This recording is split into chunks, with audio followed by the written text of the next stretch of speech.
by no means the least of the businessman's many duties is that of finding such an outlet for his goods as will enable him to continue at work.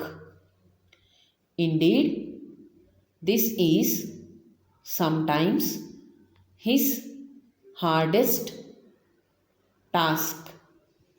The weekly payments of wages in the factory are dependent upon the profitable sale of the calico or cutlery made in the factory. The regular salaries of clerks and travelers, of warehouse workers, laborers, and transport workers cease if there is a prolonged difficulty in finding customers.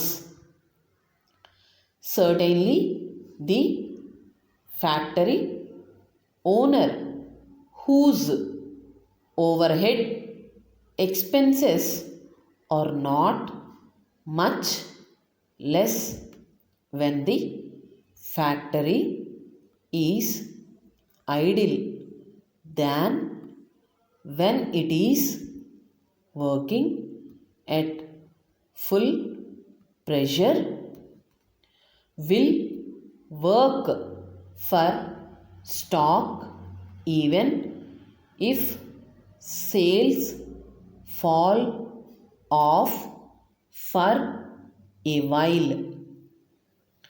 But he cannot lay up stock indefinitely. An end must come to that. There comes a time when either work must stop or products be sold. The wholesale dealer will not dislocate his organization by dispensing with his staff merely because of a brief period of slackness.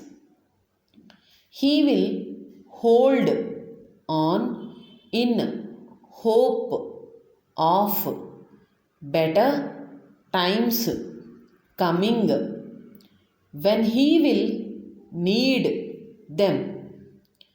The retailer does not discard his helpers when the spring sales have given place to a dearth of visitors into his shop. Any lengthy failure to dispose of goods is, however, inevitably accompanied by unemployment of workers, of capital, and of business ability. However regrettable it may be, we must regard this as a fact.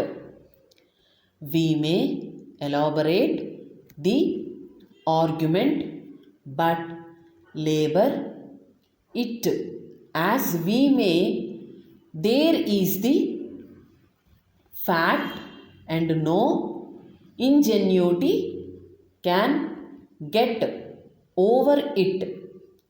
How then are markets to be found? The most effective method of increasing sales is a cut in price or a rise of the quality or attractiveness of the commodity. This method is at times applicable, and when it is, there is a benefit all round. The consumer gains in the quantity or the quality of the goods. The producer has the advantages resulting from production on a larger scale. From the customer in the retail shop, through the warehouse man to whom the retailer offers bigger orders on condition of more favorable terms, to the manufacturer who looks to the warehouse man for an interpretation of the market. There is exerted a constant pressure to reduce prices. Neither the ingenious manufacturer nor anyone else can fix these at his whim or caprice.